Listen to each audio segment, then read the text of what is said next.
I took a good thing, man, and I fucking smashed it against a glass window like Jackie Chan in fucking 97, dude.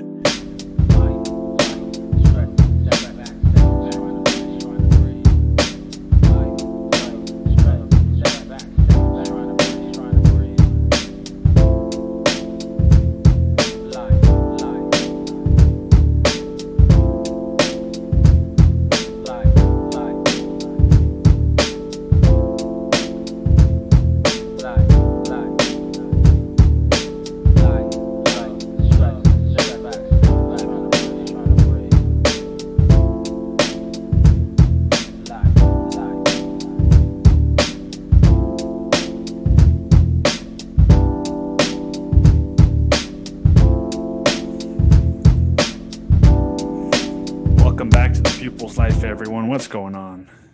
Let me adjust the light a little bit so that it matches my tan. What's going on, people?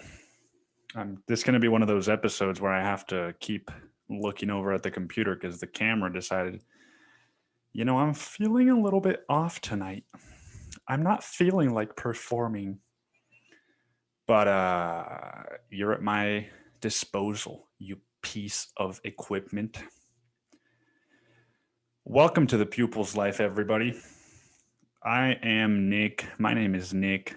My name is Nick. I'm just, I'm just energy, dude. I'm just energy that you see in the form of Nick right now. And sitting, I can't even get it right, man. I'm so fucking tired. Sitting in front of a fucking computer and a camera and a light that if you look straight at it, it kind of looks like the light that you might see when you're going to a special place to visit the Lord. But it's fucking Pupil's lifetime, man. It's Pupil's life. I just got to start the episode out by saying that I ate not even that much, dude. I ate a little bit of mushrooms about a half hour ago on the dot. And so I purchased, I'm just going to call it fucking, even though I already said that word, I'm going to call it twinkle. I ate, dude, I'm just going to call it what it is, dude. I ate some fucking magical mushroom, mushry, mixed fungi and mushrooms. I ate some fungi. I purchased some a couple weeks ago, and I'm preparing to do another Hero's Dose session, which I will get into in this episode. But the reason I've been eating some, so I bought enough for my Hero's Dose, enough for my brother to potentially do a Hero's Dose, and an extra amount just to sort of play around with it and see what it's like, because it's not Golden Teacher, which is what I got last time. So I want to sort of get familiar with it. And also, when you haven't tripped in, I think it was like July. So, you're getting close to a year. And I've done one ketamine session, maybe two. Maybe I did one last year, but I've done one this year. So I've only done 2 ketamine sessions since that trip. And I wanted to, get back in the mindset of like, oh shit, yeah, that's what that feels like, before I just eat a Hero's Dose, And I'm also, so here's the thing, I am considering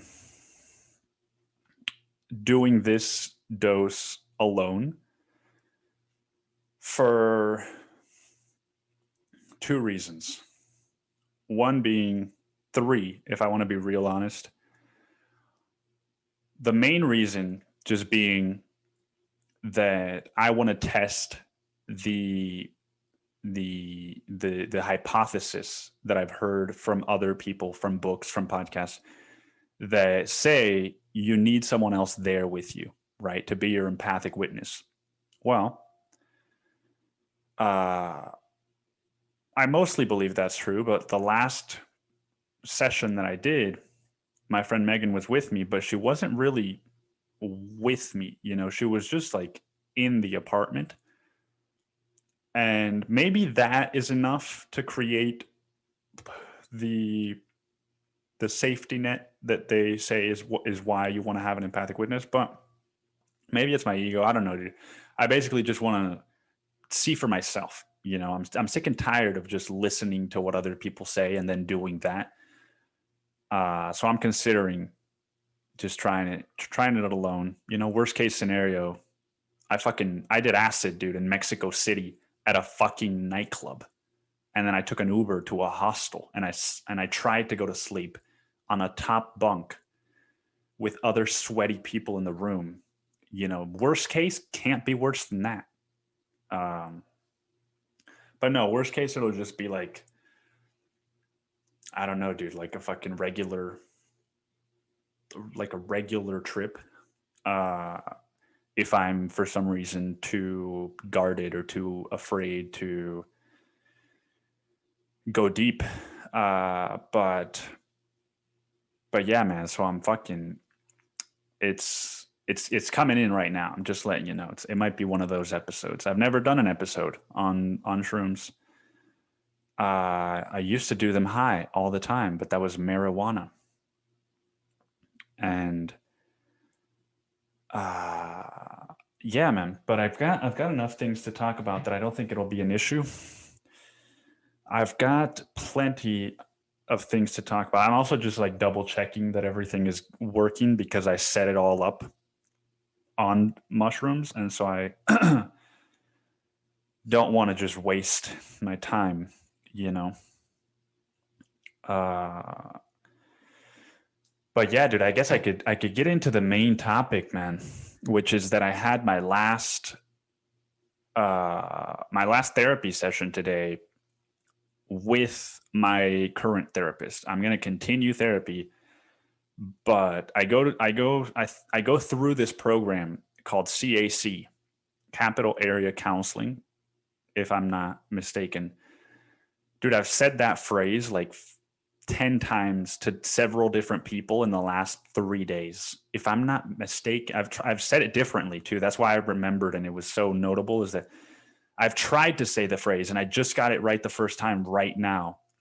What I've been saying is, if I'm not remembering correctly and I always stumble because I'm like, wait, correctly, then that doesn't make sense. It's incorrectly. If I'm not misremembering, if I'm not remembering correctly, it trips me up, dude, because I either say misremembering correctly or I say remembering or I say remembering incorrectly. Dude, I don't even know what I'm trying to explain to you, but I think you know what I'm talking about, dude. But yeah, I had my last but yeah. But yeah. I had my last therapy session with the current therapist, who was a Hispanic male. And it's looking like my next therapist is going to be a woman, which I'm nervous about, but also kind of excited because I think the dynamic is going to be very different.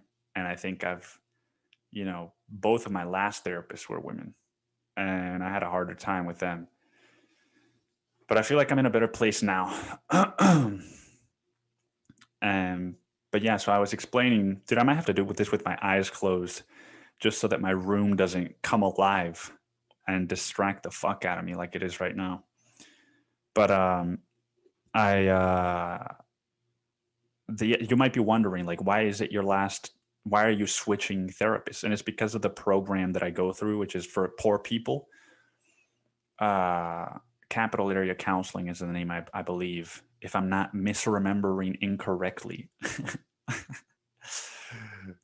And so he was just there getting his hours. and he got all of his hours in. So now he's opening up his own practice, and I'm still poor, so I can't afford to pay for his practice. And I'm just going to keep paying. I think it's like $5 or $10 right now per session, which is, unheard of, dude. And, um, man, it just makes it that much more intense when you open your eyes up again. Yeah, dude. Uh, but so I don't know, man. I wanted to reflect a little bit on that because so I've had three therapists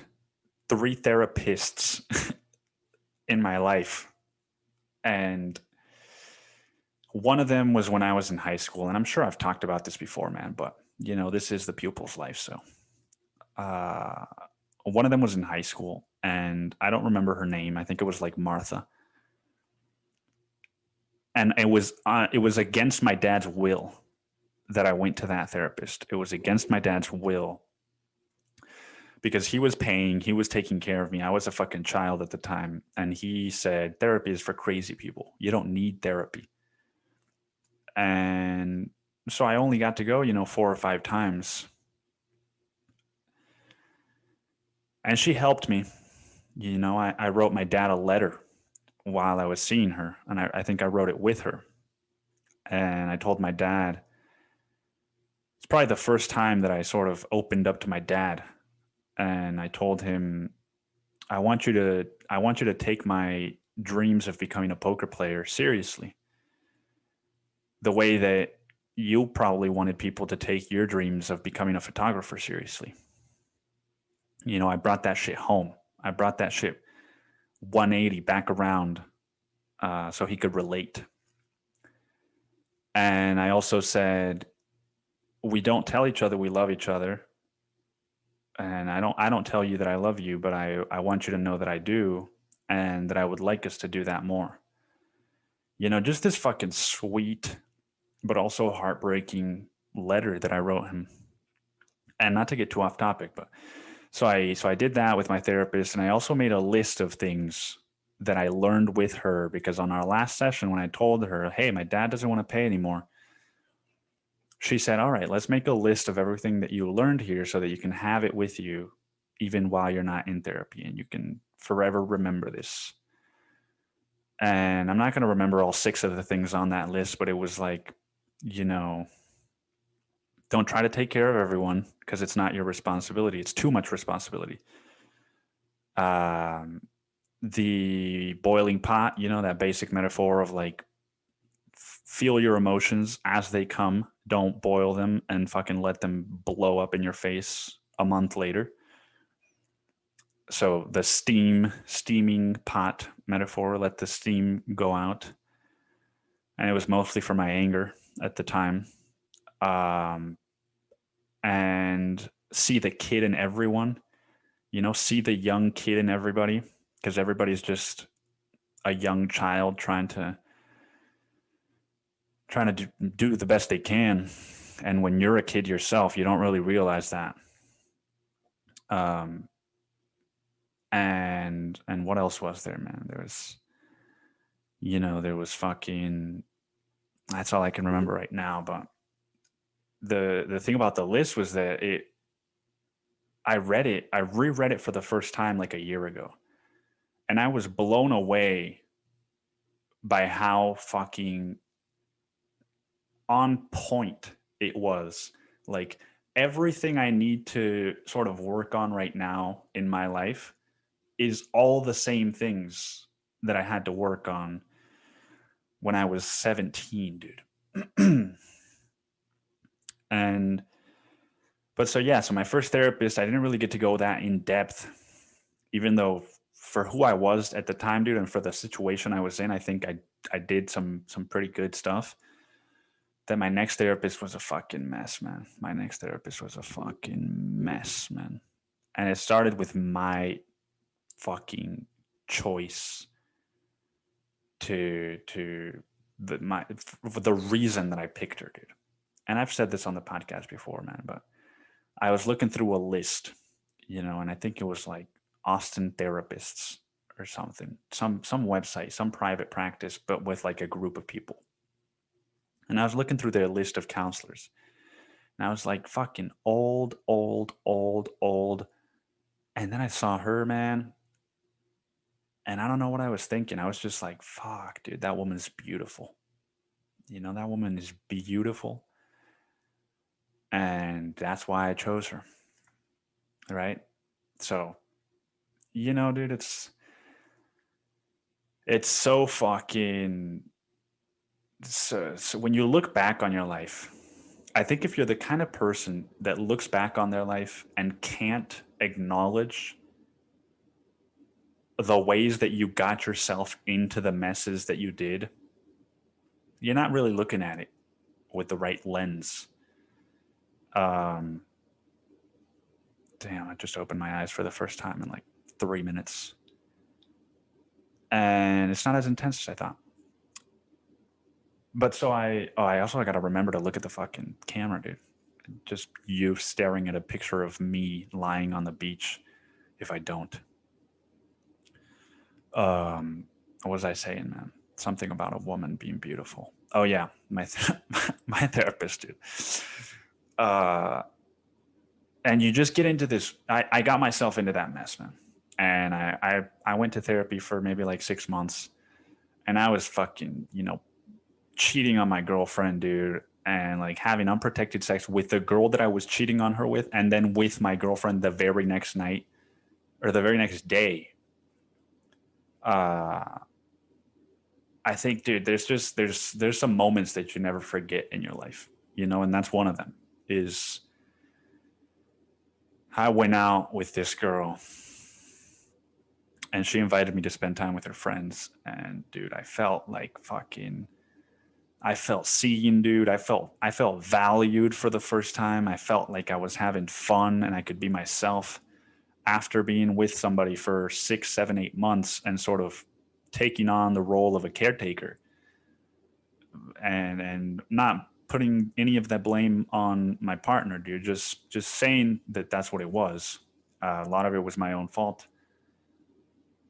And I spent the night with her, and fucking, we smoked a joint, dude. And then she was like, "Do you want to hit a fucking dab, dude?" And I was like, "Fuck, dude, I don't know if I can do that, man, but fuck it." And so we smoked a dab after that, man, and then just hooked up. And the next morning, she fucking wakes me up, how, and I take an Uber to therapy, and I tell my therapist this is the woman, the beautiful woman that I chose, and she's pissed, dude. I can see it on her face. She's fucking pissed, man. And that pisses me off, right? It's like you're a therapist, dude. This is your fucking job to like not show any judgment. Uh and she's like, "So what are you gonna do?" And I was like, "I'm gonna go break up with my girlfriend right now." That's like the closest that I can get to it not having been cheating, is my rationale at the time. It's like, well, if I cheat but then I break up with her the next morning, it's like, is it really cheating? And so I went and I broke up with my girlfriend, and she was like, "Let's have sex one last time." And then we did, unprotected. And then I told my therapist this the next session. She was like, "It's fucking dangerous to have unprotected sex," and blah, blah, blah. And dude, at the time, I was like, I don't want to hear it, man. I don't want to hear it. I don't want to fucking hear it, because I know all of this already. But it only makes me feel unsafe with you when you're fucking calling my shit out like that, just being directly like, fucking shaming me almost. And it got to the point where I started to feel like, dude, I want to stop going to therapy. Like, this only doing worse. This only fucking hurting me more. And dude, I'll never forget the last time that I went to therapy. I I was broken up with my girlfriend. It was the 2 month period that we were like broken up for before we got back together. And I just walked out of therapy. I didn't tell her like, "Hey, this is my last time." I just walked out, dude, and I stood at the bus stop. The sun was beating on my face, and I felt freedom for the first time both from my ex-girlfriend, because we had been broken up for maybe a week or two, and for my therapist, you're just free from this chain of women that I had created for myself. Not saying women are evil, but I had created this chain around myself of fucking, like, I chose a therapist I didn't really want to be doing therapy with. I just thought she was beautiful and I wanted to spend time with her, dude. And I chose a girlfriend, or I committed myself to a relationship. I chose to be in a relationship when I didn't want to be in a relationship, and I was finally free of that. And I just was like, fuck, dude. I got my life back. For the first time in months, maybe years, I felt like I had gotten my life back. And so then cut to, a year later, dude, after I gotten back together and broken up with that girlfriend again. And then, a month and a half, 2 months after that, get into a a quasi relationship with a coworker. And turns out she's fucking bonkers. I go to the Grand Canyon, dude, trip mushrooms.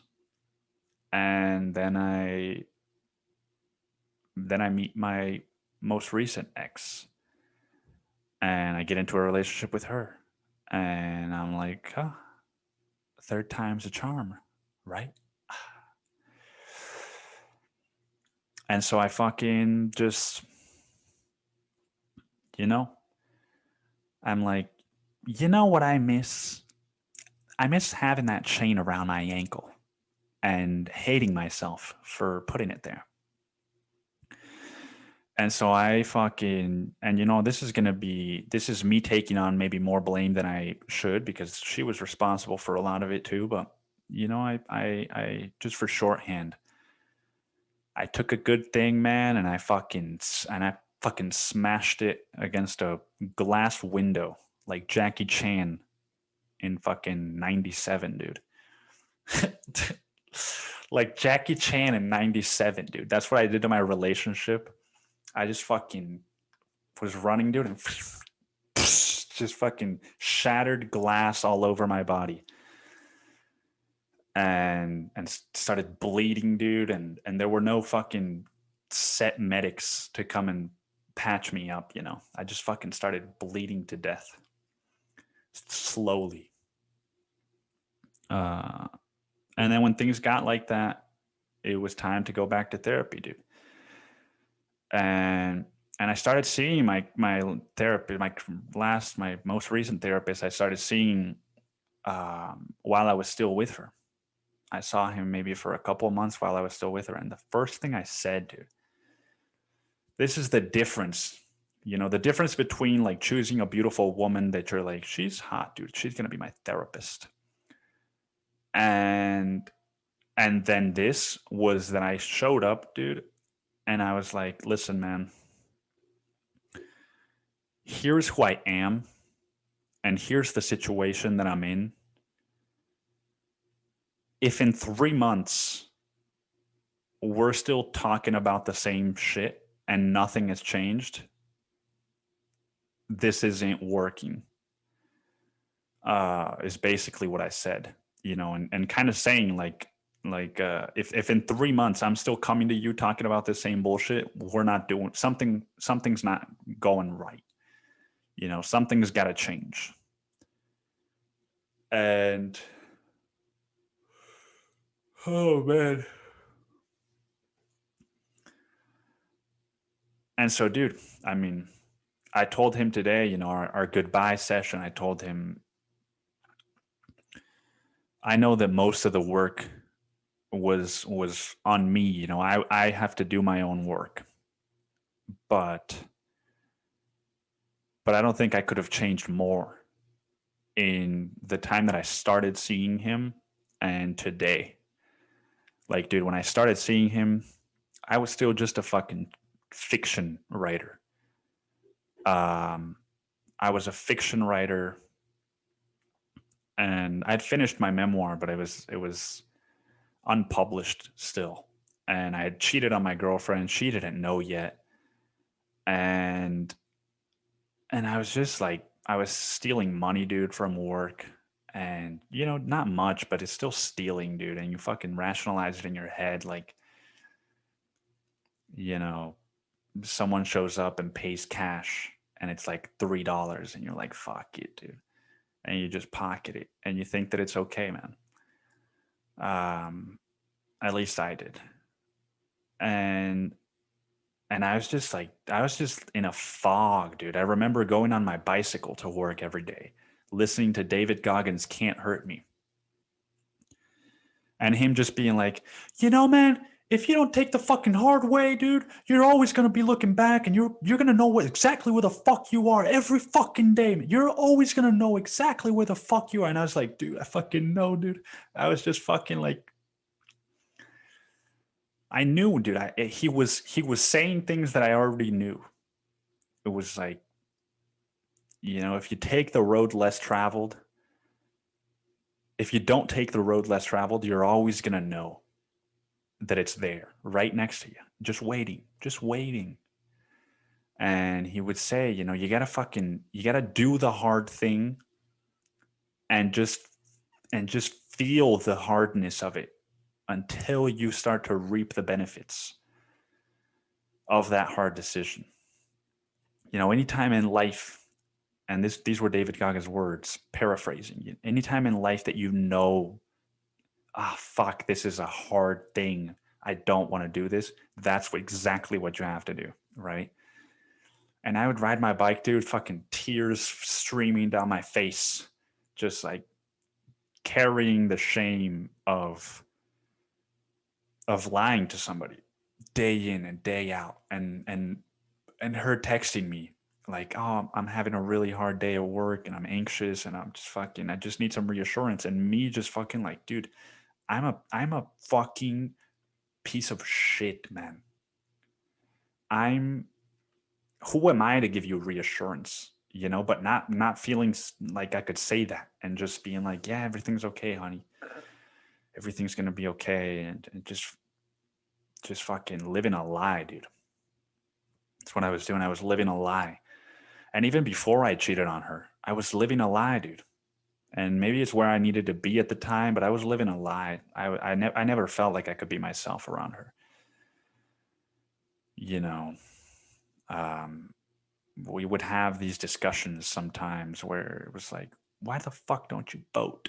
And I was like, dude, you know, let me be me. And I don't, you know, I'm not like, why the fuck do you vote?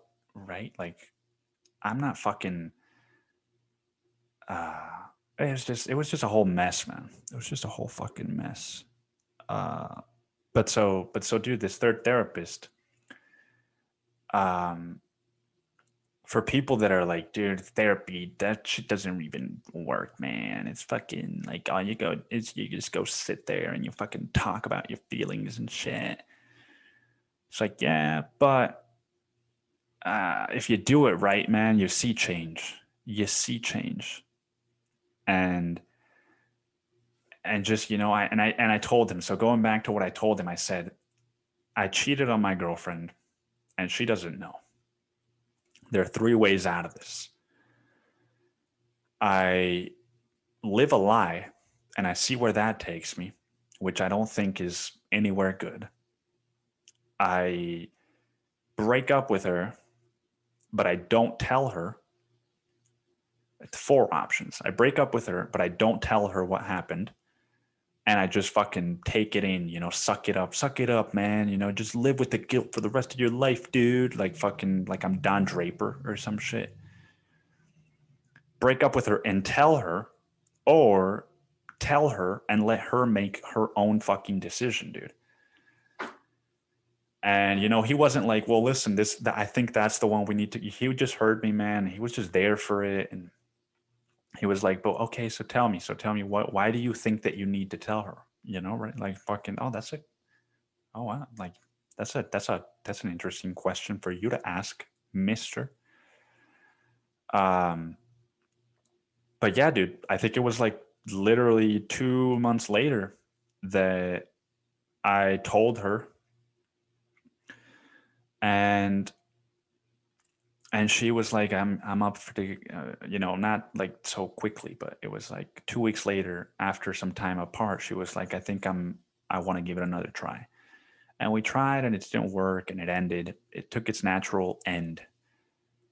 Um, and I know that would have happened without therapy, but like it might have happened dirtier. You know what I mean? Like she might not have ever found out, and I just would have fucking created a mess, dude, an even bigger mess. Um, and so then it was like, well, fuck you, dude. Now we've got the slate wiped clean. Now, this is when the real work starts, dude. This is when it fucking, and I was just, dude, I was in despair, dude. Just fucking, um, like without him there, without him at several moments, several key moments, I would have had a much harder time pulling myself out of the hole that I was in. Um, and it just sucks, man. It just sucks that I can't see him anymore, and that it was, you know, on one hand, I'm excited about starting to see a new therapist, but I think it's just like a novelty thing. I don't think there's anything to actually be excited about. I think more than anything, it's a grieving thing, man. And he told me 6 months ago that we had 6 months left, so I've kind of grieved a lot of it. But once that moment hits, it's like when I was in fucking fifth grade, dude, elementary school, and I started the school year knowing it was going to be my last. And I told all my friends, dude, this is my last year with you guys. My mom's taking me to San Francisco next year, and I don't know that I'll ever be back. Right? I was watching the OC at the time. So I was like, my girlfriend was like, what are we going to do? And I was like, we're from different worlds. You just don't get it. We're from different worlds, okay, Haley? We're from different worlds.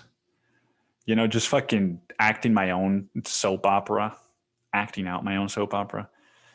But it's like that time because I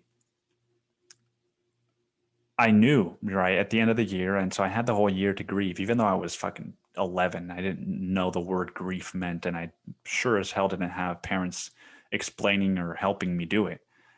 Um, but when those goodbye parties rolled around, you bet your fucking ass I was weeping, dude. I was holding Haley's arm saying, like, we're from the same world. Please don't leave me. Dude, just fucking, please carry me through this year of hell that I'm going to have to endure away from my life, dude. Uh, and, dude, I should just do all these episodes with my eyes closed. Fuck it, man. What's like 10 people listening, dude? Fuck you, dude.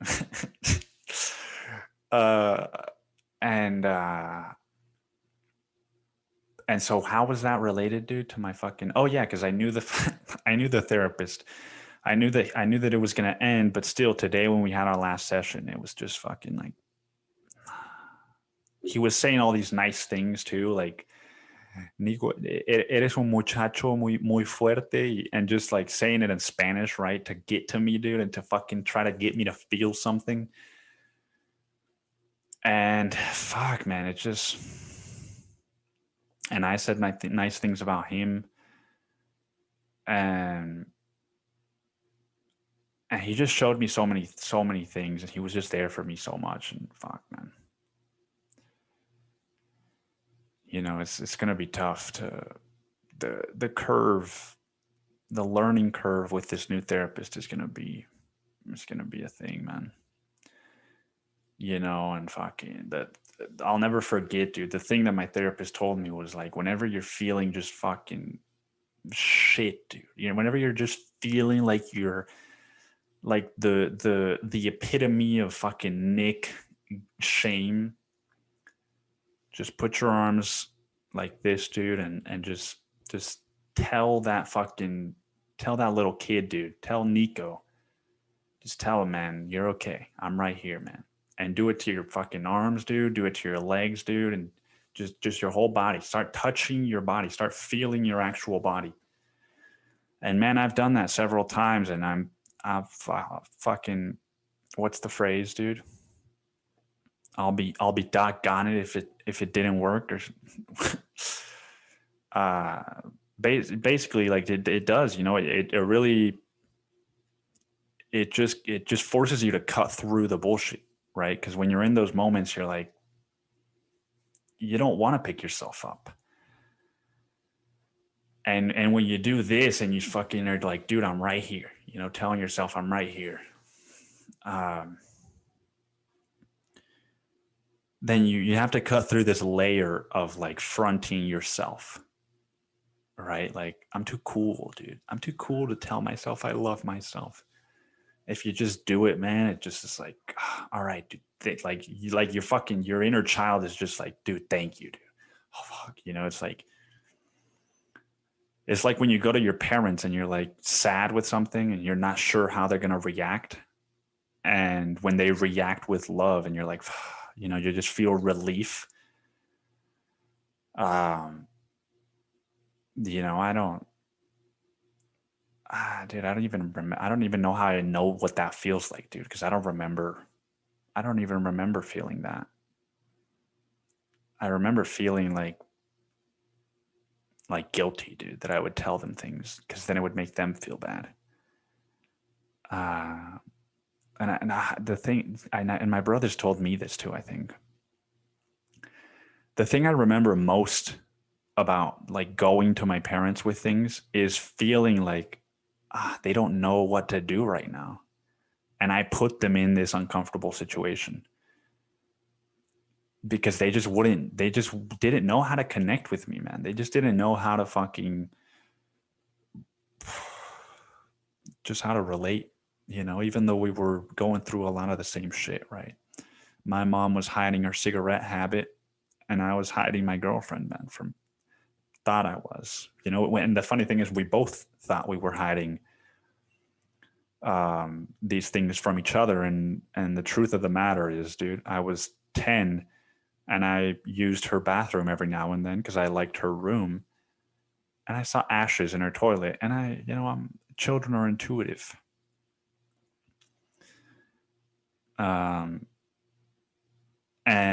And she knew I had a girlfriend because she fucking, you know, she called me out on it once, which only made it harder to ever tell her stuff. Was like, she said something like kind of laughing, and she was like, "Yeah, like that little girlfriend of yours," and it's just like, you know, deer in the headlights. Like, you know about that, dude? The fuck? I thought I was being this ninja, dude. I thought I was a ninja, and here I am. Here you are, fucking Miss Know It All.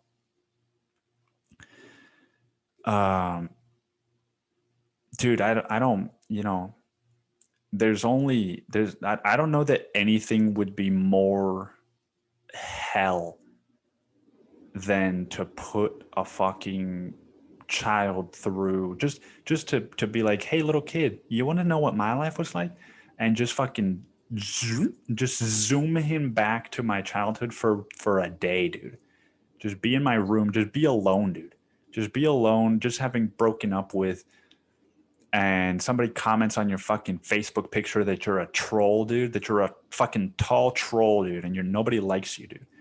And just fucking weeping, dude. You don't know where your parents are. You don't know what your sister, what your sister even is, right? Because you don't talk to her. You haven't talked to her for fucking 5 years, except for that one time that she broke into your room with a knife and you fucking pointed a bow and arrow at her. You know, like, my life was just fucking, dude. Dude. It's like a movie, man. It's like a fucking, and not a good one, dude. Like a good movie, but like not like a not a fucking bright movie that cheers you up. You know. At least my childhood wasn't, man. It had its moments, but it was just like, fuck, man. You know, my childhood was like,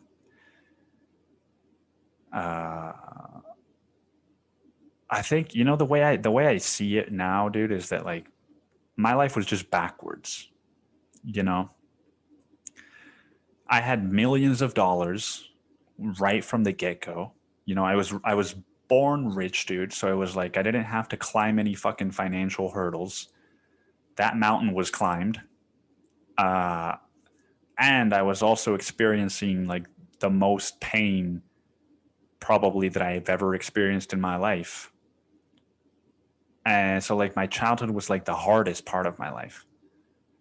And I feel like a lot of people, they're like, they're just like, fucking, yeah, dude, my 20s were so hard. College was fucking hard. And I'm not saying that it wasn't, I'm just making a fucking joke here. But it just feels like I started off, like in Formula One, dude.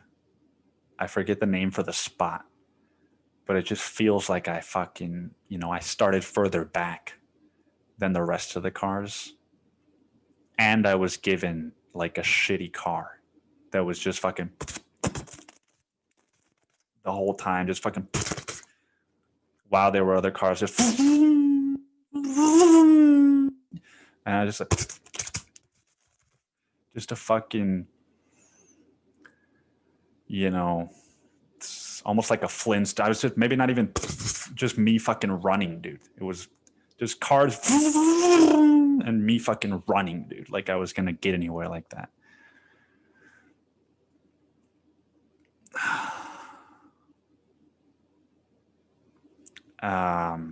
What are we at, man? 40 minutes, dude. 40 minutes, man. That was my fucking childhood, dude. But, whew, dude, I was just fucking transported back to somewhere, man. I don't even know where.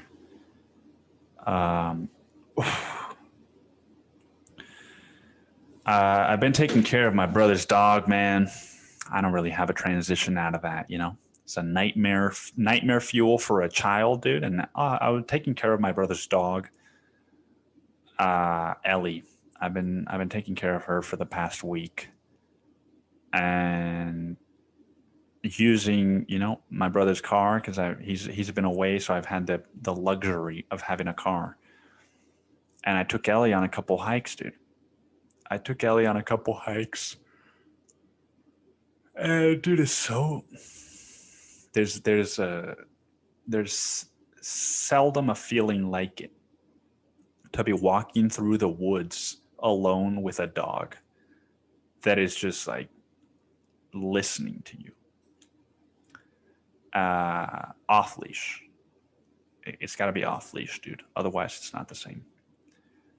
But dude, we found the weirdest fucking thing. I was walking, dude, and I was just like zoning out, looking at trees, and then I see that Ellie stopped and she's licking something. I'm like, it generally isn't a good thing when she's stopped to lick something. And I sort of gently push her away, and I see, dude, that there's nobody told me what it was, but to my best interpretation, I see a fucking dude. I see like this much of a deer's leg.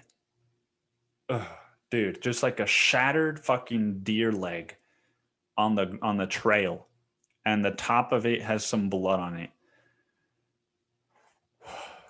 But it's like jagged, so it's like it fucking got snapped in half somehow, and it's got the bottom of the deer's like foot, and it's just like, dude, where is that deer, dude, and who's gonna take it to the ER? Poor fucking deer, man. And yeah, man, I just didn't know what to even think. I was like, what is gonna become of this deer? What does that mean, that there's a predator near me, dude? And I just became increasingly paranoid for the next 20 minutes of the hike. Was like, is there a fucking cheetah is there a fucking jaguar just watching me right now? Like, hey, I left you a little fucking, I left you a little red flag. Um, and but then yeah, dude, I was just like, this is a family friendly trail. Why is there a deer foot? And it doesn't, and it of course it doesn't help that there's fucking roaches, dude. They've been gone for the last week and a half, but I had to deal with a roach infestation, man. A tiny roach infestation, which if you think is better than a regular roach infestation, you might be right. But let me just say this for the record. Instead of it being, 15 big roaches, it was like 100 just tiny little fuckers. I would come home from work, come home from a date, come home from wherever, dude. Turn on the light and, oh, hello, in the sink, there's just a fucking roach party going on. 6 little roaches marching around. 6 little roaches on the fucking trail. One of them gets off and it's a snail. And where did the 5 roaches left go? Well, they went to the fucking show. It's just like playing a fucking little roundabout game. Merry-go-round, dude. I don't know, man. I told you I'm just fucking energy, dude. You're just listening to energy right now. Um, but yeah, man. What else do I need to fucking talk about, man? Oh, dude, I don't even know if I can do that, man. Let me just tell another quick Ellie story, and then I'll be out of here.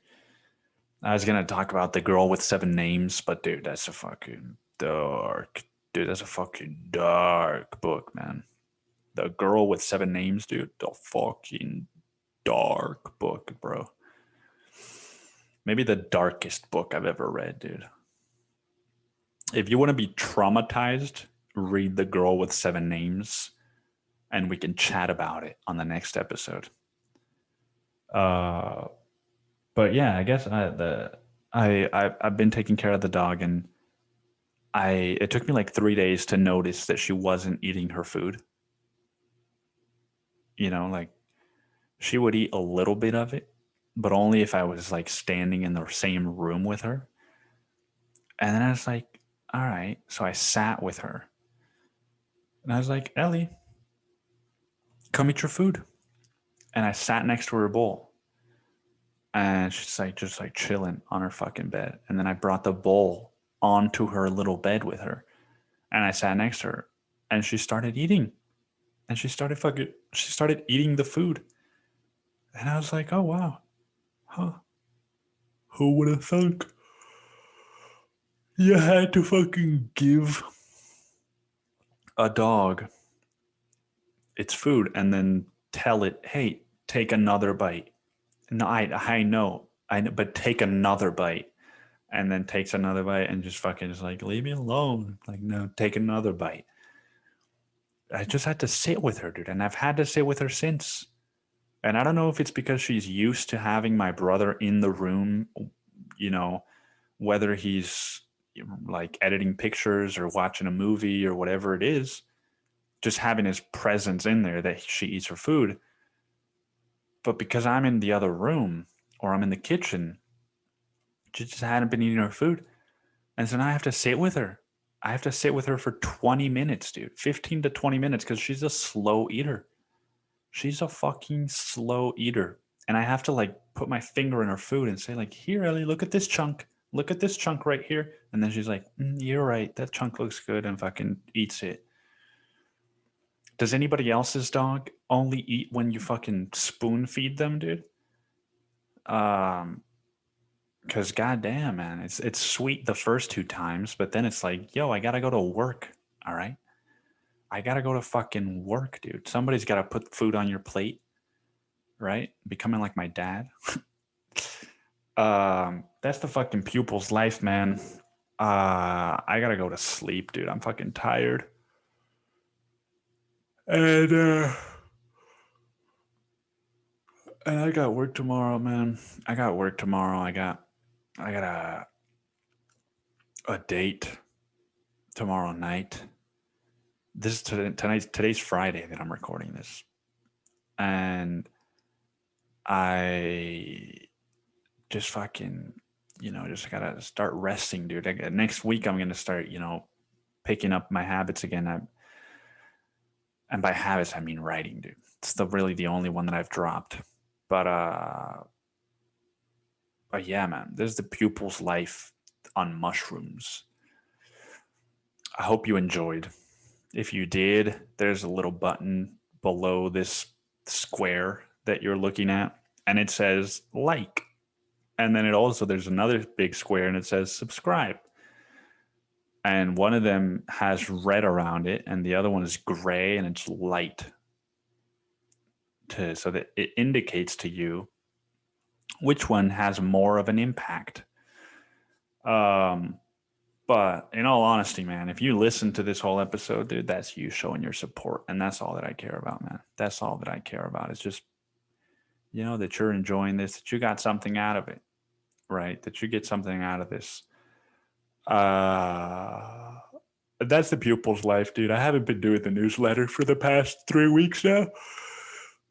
But if you are interested in, more about like all the stuff that I did in therapy and all the stuff that I've done to heal, you can go to sendfox.com/nikoagf and sign up for my newsletter. I'll never spam you. You can unsubscribe anytime, all that bullshit. And I think it's pretty dope. I think if I was your age, whatever age you are, and I was like, what newsletter do I want to sign up for? What newsletter does everyone need? It would be mine, dude. It would be fucking mine, dude. That's how fucking confident I'm feeling right now about the newsletter. But yeah, man, thank you for listening. I'll see you next week. That's the pupil's life, and I'm fucking out, dude.